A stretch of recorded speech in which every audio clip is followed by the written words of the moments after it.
Maintenant on va regarder à la partie jugement de Sophonie. Et au chapitre 1, on voit un échange ou une alternance entre le jugement universel et le jugement local, ce qui se répète ensuite tout au long du livre. Sophonie montre que Judas sera jugé de la même manière que tous les autres. Mais on peut se demander pourquoi est-ce qu'il y a cette alternance dans Sophonie. Et moi je pense que c'est pour mettre l'accent par rapport à Judas, qu'il doit vraiment mettre les choses en règle avec Dieu, qu'ils ne peuvent pas être complaisants et penser à Dieu va juger leurs ennemis, mais eux, ils vont pouvoir continuer avec leurs péchés. Ils ne peuvent pas penser que ils peuvent continuer à pécher et que pour Dieu c'est pas grave. Mais Dieu les avertit que le jugement arrive sur tous et aussi sur eux. Et si ils ne se repentent pas, qu'ils ne reviennent pas à Dieu, ils vont pas pouvoir s'en tirer comme ça. Alors, le chapitre 1, on va regarder les versets 2 à 3. Je supprimerai tout sur la surface du sol, oracle de l'Éternel. Je supprimerai les hommes et les bêtes, je supprimerai les oiseaux du ciel et les poissons de la mer, les scandales avec les méchants, et je supprimerai les humains de la surface du sol, oracle de l'Éternel. Donc Dieu démarre ce livre avec un jugement eschatologique ou universel. C'est une image de Dieu qui supprime complètement tout de la surface de la terre. Mais ensuite au verset 4, on met l'accent de nouveau sur Juda et Jérusalem. Et au chapitre 1 du verset 4 au verset 12, on a 5 raisons de jugement. La première, c'est l'idolâtrie, dans les versets 4 à 7. Et Dieu appuie encore sur cette idée au verset 7. Il dit « Silence devant le Seigneur l'Éternel, car le jour de l'Éternel est proche, car l'Éternel a préparé le sacrifice, il a consacré ceux qui sont convoqués. » Et là, on voit donc justement la mention de ce jour du sacrifice, qu'on retrouve aussi dans d'autres livres prophétiques. Et à qui est-ce que ce verset s'adresse ? Ça s'adresse à toutes les personnes qui sont mentionnées du verset 8 au verset 12. Dieu les appelle au jugement, il les appelle à une fête de jugement. Et l'idée ici de consacrer ceux qui sont convoqués, ou consacrer ses invités, ça veut dire comme les purifier pour une cérémonie. Donc ça c'est le sens de strong. Ensuite on voit au verset 8 que les princes et les fils du roi sont mentionnés. Mais on remarque que Josias n'est pas mentionné puisque c'est un roi qui était pieux et que Dieu avait promis qu'il échapperait au jugement. Donc il est question de ceux qui portent des vêtements étrangers. Pourquoi est-ce qu'ils ont des vêtements précieux sur eux? Donc peut-être que ça veut dire qu'ils voulaient s'identifier aux nations autour d'eux. Ils veulent montrer leur richesse, ils ne veulent pas être séparés des autres nations, comme Dieu l'avait voulu. Ou même peut-être qu'ils voulaient frimer et montrer leur orgueil parmi le peuple. Et donc, à quel moment est-ce qu'ils ont été jugés par rapport à ça? À quel moment est-ce que ça a été accompli? On le voit dans 2 Rois, chapitre 23, de 31 à 34, et 24, 1 à 4. On voit ce qui arriva aux 2 fils de Joas, Joahas et Eliakim. Une autre raison du jugement se trouve au verset 9. Il s'agit de ceux qui oppriment le peuple. La 4e raison du jugement se trouve au verset 11. Et il s'agit des commerçants. Et la dernière raison du jugement se trouve au verset 12.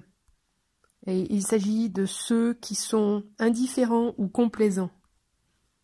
Donc le verset 12, c'est « En ce temps-là, je fouillerai Jérusalem avec des lampes, et j'interviendrai contre les hommes accroupis sur leurs réserves, et qui disent dans leur cœur, l'Éternel ne fait ni bien ni mal.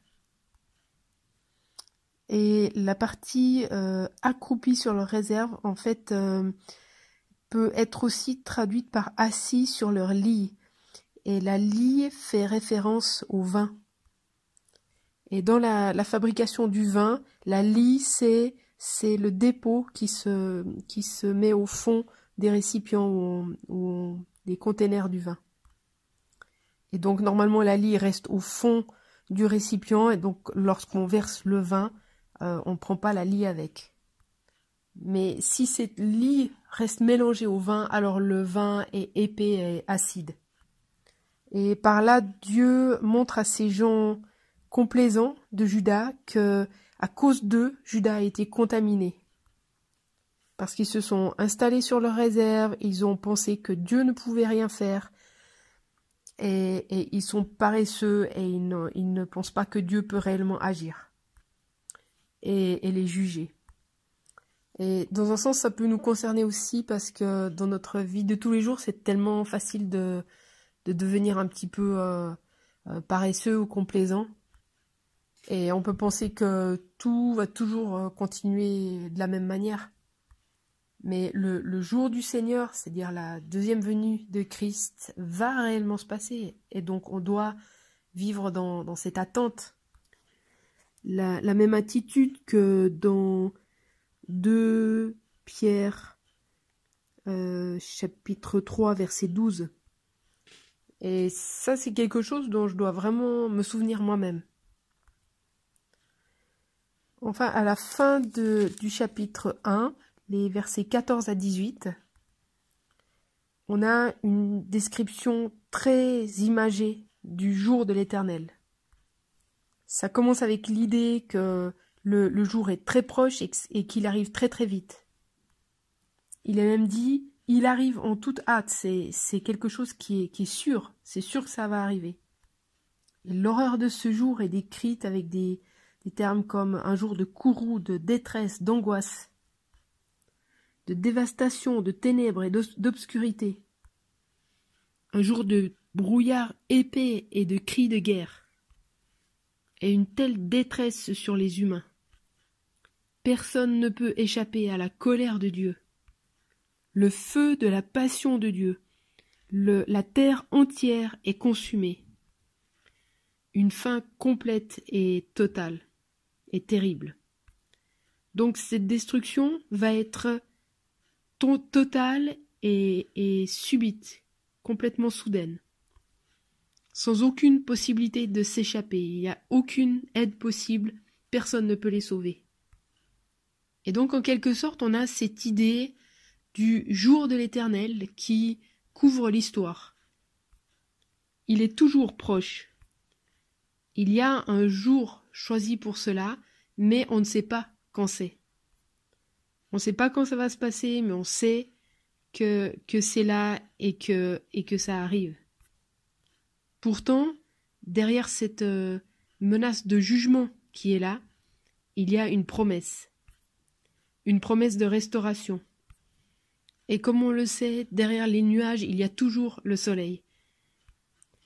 Et donc derrière le jugement, il y a toujours l'espérance aussi de la restauration.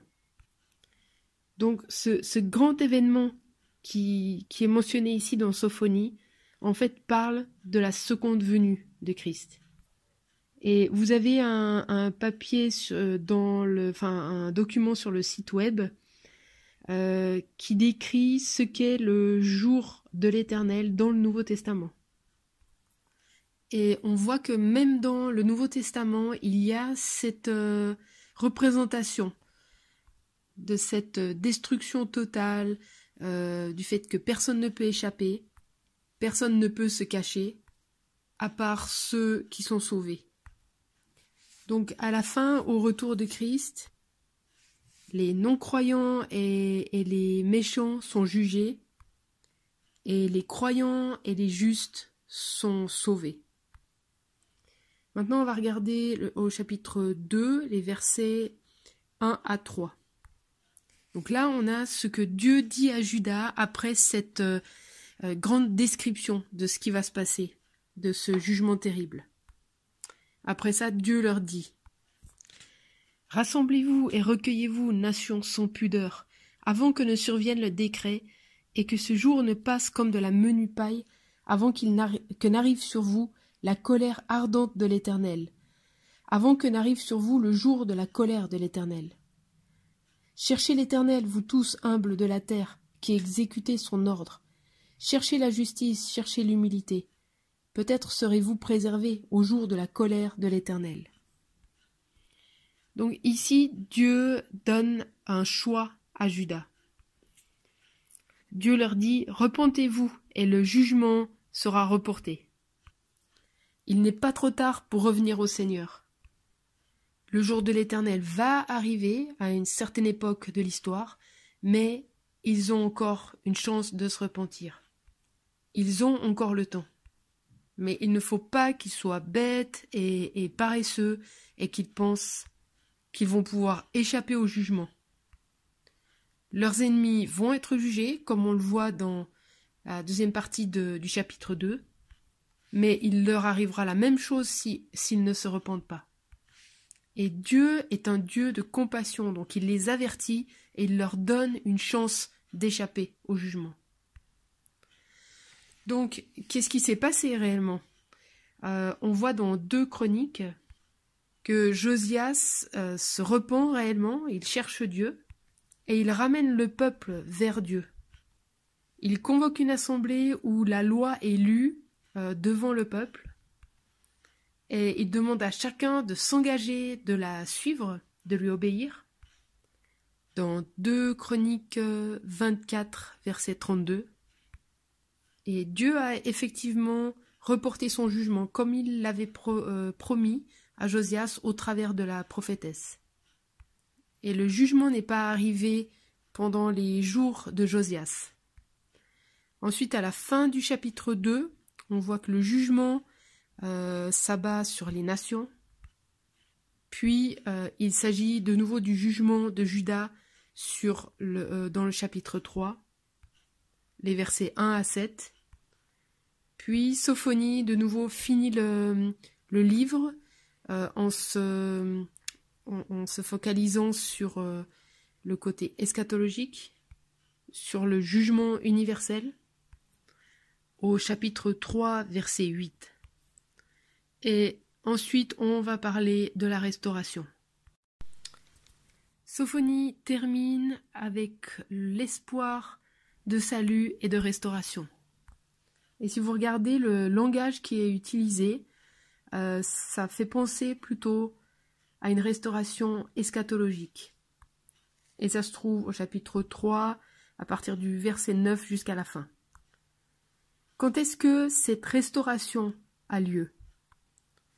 Si on regarde au vocabulaire utilisé et les mots répétés comme en ce jour-là ou alors, et ça donc c'est en lien avec le jour de l'Éternel du verset 8. Donc on va regarder quelques observations dans ce passage de restauration. Qui est-ce qui ne reçoit pas cette restauration? Au chapitre 3, verset 11, on voit que c'est ceux qui ont de l'orgueil et aussi ceux qui sont arrogants. Et au verset 13, de manière indirecte, on voit aussi que ceux qui commettent la fraude, qui disent des mensonges ou qui ont une langue rusée n'auront pas droit à cette restauration. Et de manière indirecte aussi au verset 9 et au verset 12, ceux qui n'invoquent pas le nom de l'Éternel ou qui ne cherchent pas leur refuge dans le nom de l'Éternel ne recevront pas cette restauration. Mais alors, qui sont ceux qui reçoivent cette restauration? Au verset 9, on voit que ce sont tous ceux à qui Dieu va purifier les lèvres. Tous ceux qui invoquent le nom de l'Éternel et qui le servent. Au verset 10, ceux qui sont dispersés, ceux qui l'adorent depuis au-delà des fleuves de l'Éthiopie. Au verset 12, ceux qui sont humbles et faibles et qui cherchent refuge dans le nom de l'Éternel. Et au verset 13, tous ceux qui ne commettent pas de fraude, qui ne disent pas de mensonges et qui n'ont pas une langue trompeuse.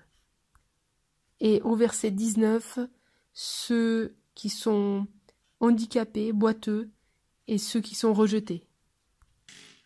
Donc, comment sont décrits ces personnes bénies? Au verset 9, il est question de peuple, au pluriel. Au verset 10, mais dispersés. Au verset 12, il s'agit d'un peuple humble et faible. Au verset 13, c'est le reste d'Israël. Au verset 14, la fille de Sion, Israël et Jérusalem. Et au verset 19, ceux qui boitent et qui ont été chassés. Donc, à qui est-ce que cela fait référence? Je pense que ça fait référence au temps, à la période de l'Église, à la période messianique, par rapport au langage qui est utilisé, au vocabulaire utilisé.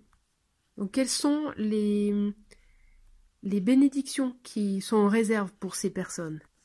On va en regarder plusieurs. Donc, déjà, au chapitre 3, verset 9. « Alors je rendrai les lèvres des peuples, pures les lèvres des peuples, pour qu'ils invoquent tous le nom de l'Éternel, en lui rendant un culte unanime. » Donc la bénédiction, c'est que Dieu change leurs lèvres de telle manière qu'ils peuvent faire appel à l'Éternel et le servir dans l'unité. Donc à quoi est-ce que cela ressemble dans les termes du Nouveau Testament? Donc on va regarder à Romains chapitre 10, versets 9 et 10. Si tu confesses de ta bouche le Seigneur Jésus et si tu crois dans ton cœur que Dieu l'a ressuscité d'entre les morts, tu seras sauvé. Car en croyant du cœur, on parvient à la justice, et en confessant de la bouche, on parvient au salut. Donc Dieu a prévu un moyen pour qu'on puisse faire appel à lui de la bonne manière en vue du salut. Et la deuxième bénédiction que ces gens ont reçue, c'est d'être purifiés par Dieu. Et donc c'est ce qu'on voit au chapitre 13 qui dit, au verset 13 je veux dire, « Le reste d'Israël ne commettra pas de fraude, ils ne diront pas de mensonges, et il ne se trouvera pas dans leur bouche une langue rusée. » Donc ils ne commettront pas de fraude, ils ne diront pas de mensonges, et ils seront purs devant Dieu. Et on retrouve ça dans le Nouveau Testament, dans Apocalypse 14, verset 5, la deuxième partie. Et il est dit, donc déjà au verset 4, « Ils ont été rachetés d'entre les hommes comme des prémices pour Dieu et pour l'agneau, et dans leur bouche il ne s'est pas trouvé de mensonge. Ils sont irréprochables. » Donc on voit que à l'époque du Nouveau Testament, Dieu nous a changés. Dieu nous a donné cette bénédiction. Une troisième bénédiction se trouve au chapitre 3, verset 15, qui dit « L'Éternel a écarté de toi les jugements, il a détourné ton ennemi. » Donc on voit que Dieu a ôté le désastre qui était sur eux. Il a enlevé son reproche, son jugement envers eux. Et dans le Nouveau Testament, dans Romains 3, 21 à 26, on voit que Dieu est en colère contre le péché. Et le péché doit être... il faut faire quelque chose par rapport au péché. Mais dans le plan de rédemption de Dieu, Jésus est celui qui reçoit la colère de Dieu. Et ça, c'est la justification, le fait que on échappe à la colère de Dieu ou à son jugement. Et où on est maintenant libre d'avoir une relation avec Dieu. Et donc, quelle est la réaction de Dieu face à tout ça? On va regarder le verset 17. « L'Éternel, ton Dieu, est au milieu de toi, un héros qui sauve. Il fera de toi sa plus grande joie. Il gardera le silence dans son amour pour toi. Il aura pour toi une triomphante allégresse. Cela transmet l'idée que Dieu vit avec nous et qu'il se réjouit avec nous. Et l'idée des termes ici, c'est de briller de joie, d'éclater de joie, selon la traduction Strong's. Et par rapport à une triomphante allégresse, il y a d'autres traductions qui disent il exultera en chantant à haute voix. Et la racine de ça, c'est en fait tourner sur soi-même en proie à une forte émotion ou une violente émotion, donc selon Strong's de nouveau. Et donc ça donne l'image d'une fête, d'un jour de fête avec des chants, avec des réjouissances, avec des danses, avec une joie exubérante. Et c'est comme ça que Dieu réagit face aux croyants à qui il a ôté le jugement, il a ôté le péché, à cause de ce que Jésus a fait. Et ça donne une idée de cette joie, à quoi cette joie ressemble. Ou pensez peut-être à des matchs de foot ou d'un autre sport, et une des équipes vient de marquer un but, et tout le monde se saute, crie, se prend dans les bras, et il y a un bruit fou et tellement d'excitation. C'est comme ça que Dieu nous voit et comment il est vis-à-vis de nous.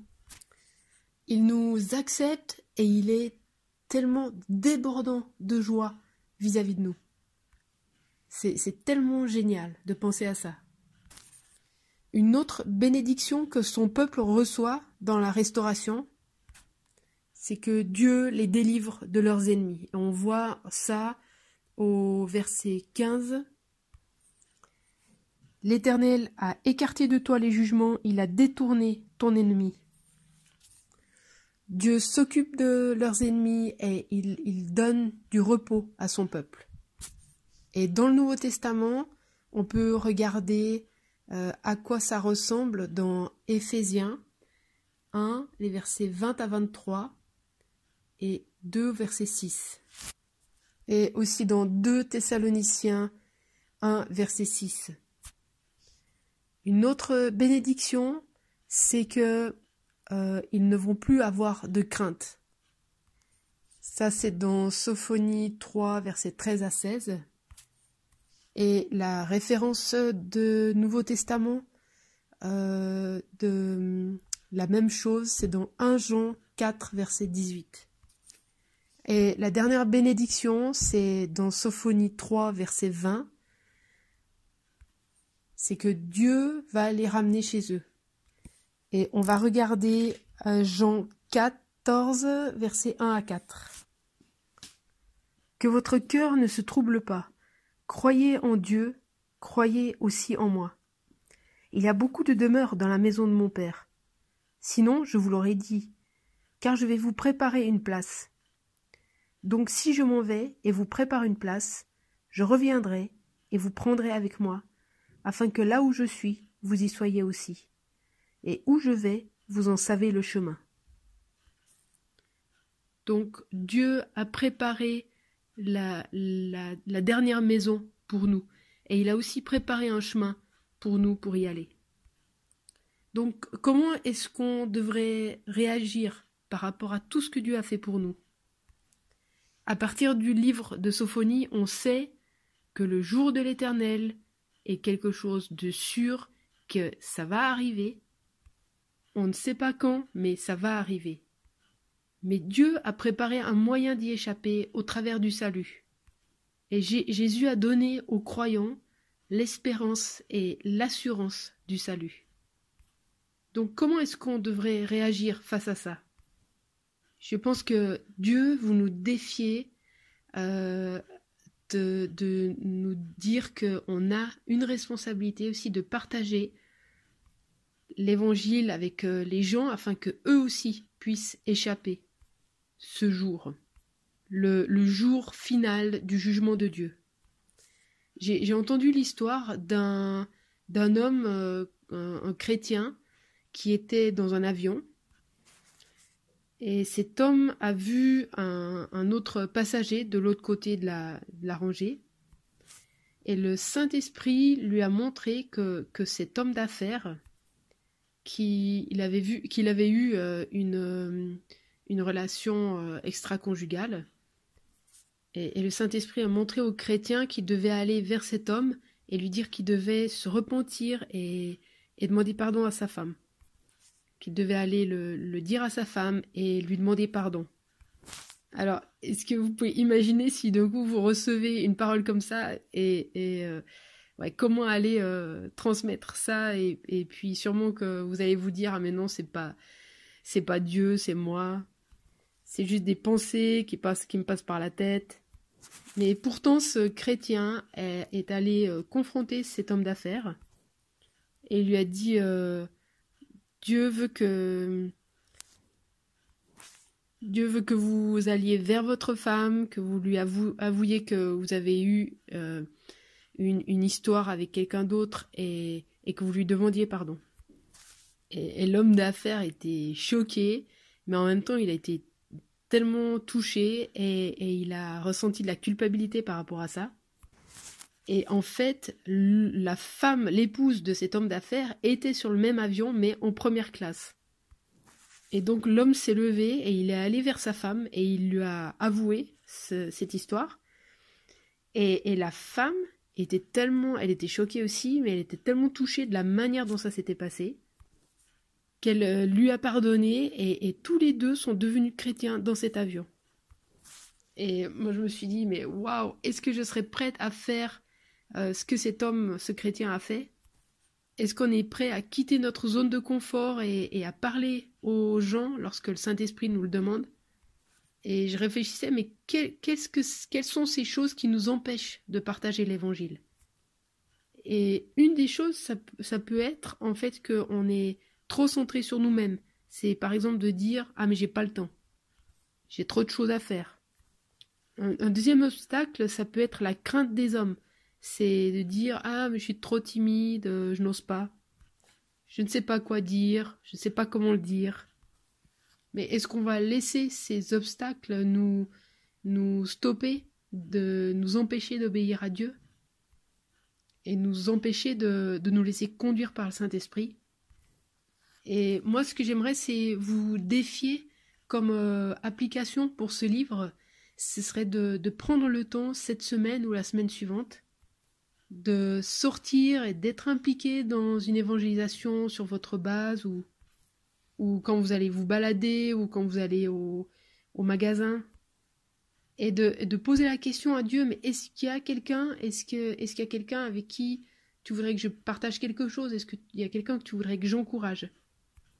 Ou il y a peut-être quelqu'un que vous connaissez qui n'est pas chrétien et Dieu veut que vous priez pour eux ou que vous partagiez une parole avec eux. Soyez ouverts à la direction du Saint-Esprit. Soyez bénis pendant l'étude de ce livre.